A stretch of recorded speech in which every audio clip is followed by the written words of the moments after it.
अस्सलाम वालेकुम जी, क्या हाल है? ठीक है, खैरियत से हैं। आज सुबह जब मैं उठा तो मुझे एक व्हाट्सएप के ऊपर एक मैसेज आया डॉक्टर एजाज़ कुरैशी साहब का। और जब मैंने उनकी वीडियो देखी तो बिल्कुल मैंने सुबह ही इरादा कर लिया था कि आज मैंने ऑफिस जाते ही जो है ना सबसे पहले काम ये करना है कि मैंने एक वीडियो बनानी है। और ये वीडियो ऐसी वीडियो है कि जिसने जो ना मेरा यहाँ पे जो स्ट्रक्चर जो है ना वो थोड़ा सा हिला के रखती है। क्यों? वो इस तरह से कि मैं अक्सर सोचता था कि छोटे जो एक्सपोर्टर्स हैं या नए एक्सपोर्टर्स जो हैं या जिन्होंने नया काम शुरू करना है वो इतनी जल्दी कामयाब क्यों क्यों नहीं होते। और क्या वजह है कि मैं कामयाब हो गया। मैं भी तो नया था ना, और मैं भी इसी सियालकोट में, और मुझे भी अच्छे खासे एक कंपटीशन का मैं भी एक कंपटीशन का शिकार था। लेकिन आखिर वजह क्या है?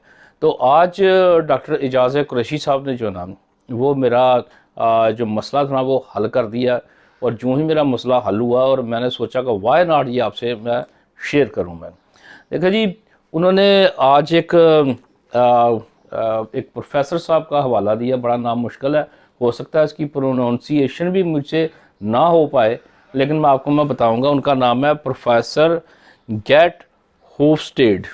आई डोंट नो इनका मैंने नाम ठीक लिया है या नहीं लिया, और लेकिन ये डच प्रोफेसर जो है ना ये इनका यही नाम है, ये वाला इसी तरह से है, इसी तरह के स्पेलिंग। और मैंने गूगल भी किया, आप भी गूगल कर सकते हैं प्रोफेसर गेट होफस्टेड।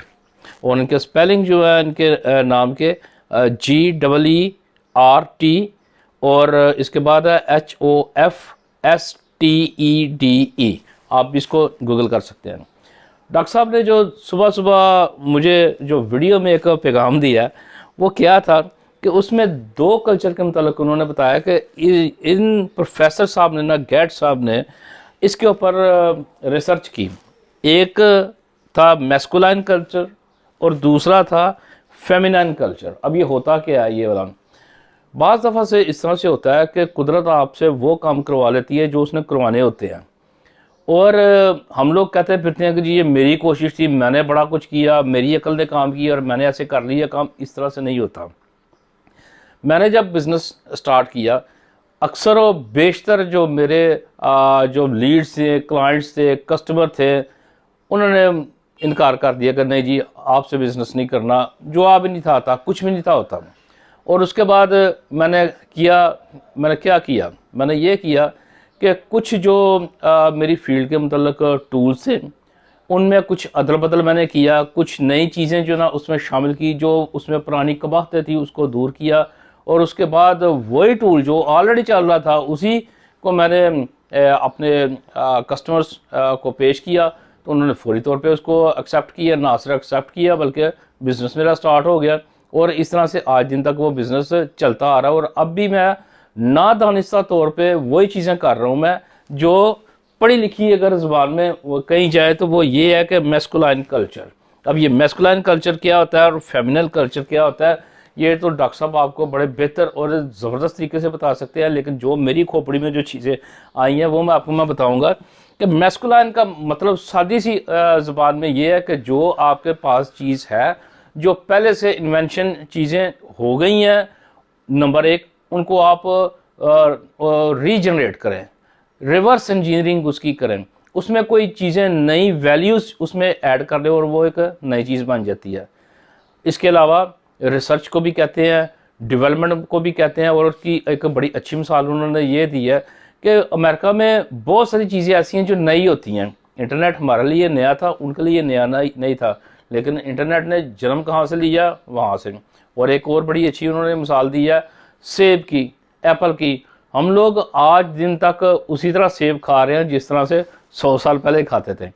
और उसकी एक मिसाल इन्होंने ये भी दी है कि हमारे बहुत सारे जो ना शुमाली इलाका जात में बहुत सारे इस तरह के फ्रूट्स हैं जो लगते हैं दरख्तों के ऊपर, पौधों के ऊपर, और उसके बाद उसको खाया जाता है, या बच गया तो फेंक दिया जाता है, या बड़ा हुआ तो एक्सपोर्ट कर दिया जाता है। इससे आगे कुछ नहीं होता।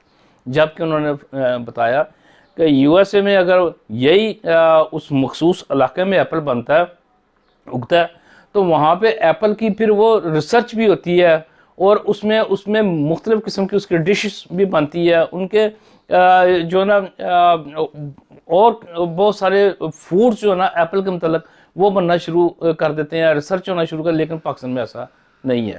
اور یہ ایک مثال انہوں نے دی ہے، ہو سکتا ہے میں آپ کو سمجھا نہیں پا رہا میں، لیکن میسکولائن میں یہی ہے سیالکوٹ کی انڈسٹری کے لیے کہ آپ ریسرچ کریں، ڈیولپمنٹ کریں، ری انجینئرڈ چیزیں کریں اور ریورس انجینئرنگ کریں تو آپ کامیاب ہو جائیں گے. دوسری مثال انہوں نے یہ دی ہے کہ پروفیسر گیٹ ہوفسٹیڈ نے جب بہت سارے ملکوں کا دورہ کیا اور اس کے بعد انہوں نے اپنی کتاب لکھی اور اس میں انہوں نے یہ لکھا کہ فیمینن کلچر یہ کیا ہوتا ہے اور اس کے لیے وہ پاکستان میں بھی ہے. تو انہوں نے مثال یہ دی کہ پاکستان میں لوگ ریسرچ اور ڈیولپمنٹ کی طرف رجحان ہی نہیں ہے، کرتے نہیں ہیں، جو بنی بنائی چیزیں ہیں اسی کے اوپر جو ہے نا ڈیپینڈ کر رہے ہوتے ہیں. جو مطلب کہ جو پہلے سے سرجیکل کے کینچی فارسب چیزیں بن رہی ہیں، جو پہلے سے فٹ بال بن رہا ہے، جو پہلے سے چیزیں بن رہی ہیں، اسی کو سبھی لوگ جو نا وہ لگے ہوئے ہیں، یعنی کہ اس کو آپ بھیڑ چال بھی آپ کہہ سکتے ہیں.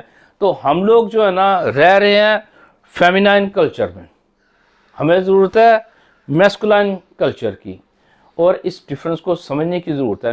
کاش اگر میں اتنا پڑھا لکھا ہوتا اور اس وقت میں 1980 میں مجھے ان چیزوں کا پتہ چل چکا ہوتا کہ یہ فیمینائن کیا ہوتا ہے اور یہ میسکولائن کیا ہوتا ہے، تو میں چیزوں کو بہتر طور پہ مینج کرتا اور بہتر طور پہ میں اپنے بزنس کو آگے لے کے جاتا، اور مجھے بھی پتہ ہوتا کہ میرا ٹریک یہ والا ہے. ہمارے بہت سارے سیالکوٹ کے نوجوانوں کو پتہ نہیں کہ ان کا ٹریک کیا ہے. بزنس کرنا ہے، ایکسپورٹ کرنا ہے، یہ پتہ ہے، یہ نہیں پتہ کہ کیسے کرنا ہے، یہ نہیں پتہ کہ ریسرچ اور ڈیولپمنٹ، ری انجینئرڈ، ریورس انجینئرنگ اس کو کیسے کرنی ہے یہ والی. اور اس کے لیے میں بڑی سخت مجھے ایک چیز کی ایک تڑپ ہے کہ ہم لوگ وائی ناٹ کہ پروفیسر ڈاکٹر ہمارے جو اعجاز قریشی صاحب ہیں اور اس طرح کے جو اور لوگ ہیں ان کی خدمات کیوں نہ حاصل کریں، ہم ان کو فالو کیوں نہ کریں، ان کے سیمینار کیوں نہ کریں، ان کے لیکچر کیوں نہ سنیں، ان کی بھی کیوں نہ سنیں کہ انہی کی چیزوں میں، انہی کی باتوں میں ہمیں جو نا اپنے بزنس کی سکسس جو نا وہ مل جائے گی. دعا میں یاد رکھیے گا. Thank you very much. اللہ حافظ.